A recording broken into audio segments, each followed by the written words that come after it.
Hello, guys. As expected, MHCT exam is going to be held again for certain number of candidate.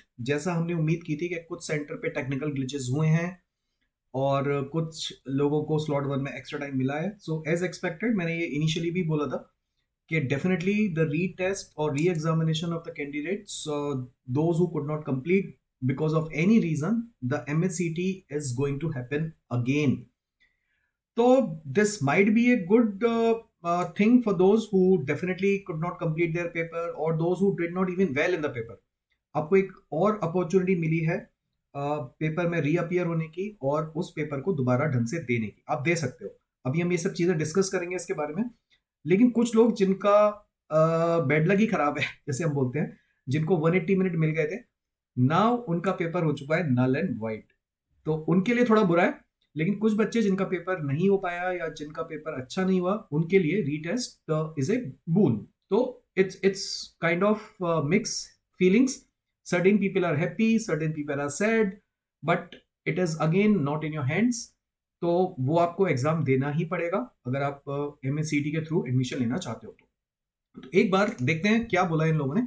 तो अगर आप MSCT की CET cell की website पे जाओगे, cetcellmsct.org, तो यहाँ पे आपको ये नोटिफिकेशन दिखेगा, re examination of candidate who could not complete MH MBA MMCT exam due to technical issues. तो जब आप इस पे क्लिक करोगे you will get another file which says, अगर हम इसका नोटिफिकेशन देखते हैं, that is the file, that is the notification, if you can see here.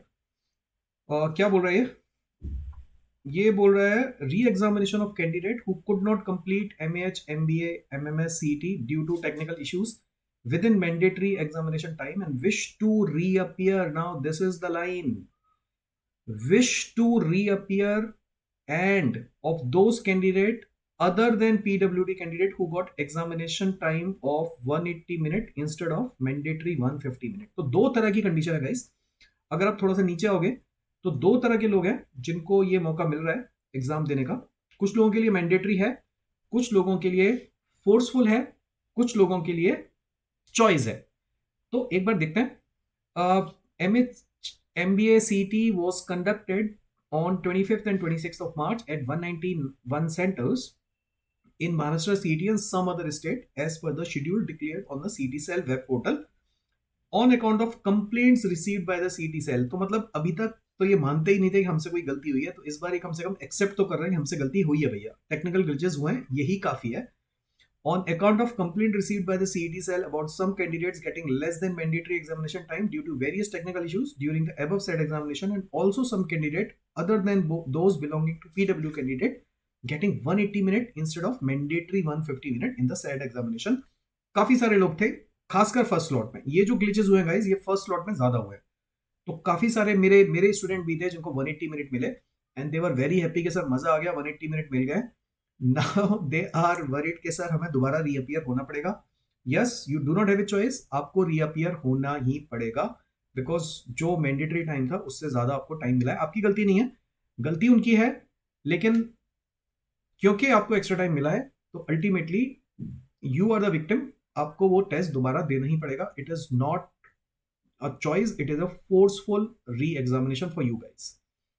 So CET cell instituted an inquiry committee to look into all such complaint about the examination. On the basis of inquiry committee report, the CET cell has decided to hold re-examination of certain kind of candidate. The first kind of candidate who could not complete the examination due to technical issues. वो लोग definitely जिनका exam complete नहीं हो सका, वो दे सकते हैं within mandatory examination time. And now look at the underline part, who wish to reappear for the examination guys. even if you think there was no technical issues, there was no problem, but your paper was not went well, then also you can appear in the examination. This is a good thing for those who could not do well in the examination. तो अभी आपके पास लगभग 15 days का time है, because the paper is going to be held, लगभग 20 days का time है in fact, because paper is going to be held on 27th of April. आज 6th of April है, तो लगभग आपके पास 20 डेज का टाइम है. इस 20 डेज को अगर आप यूटिलाइज कर सकते हो, दोबारा रीअपियर होना चाहते हो, definitely you can do that. तो ये एक तरह से आपके लिए फायदेमंद भी है। लेकिन जिन लोगों का पेपर अच्छा गया था और पेपर भी सबमिट हो गया था, कोई ऐसा इशू नहीं आए थे, लेकिन उनको टाइम ज्यादा मिला था, उनको दोबारा रीपेपर होना पड़ेगा। तो एक तो वो लोग जिनका टेक्निकल इश्यूज हुए थे, दूसरे वो लोग जो अपीयर होना चाहते हैं।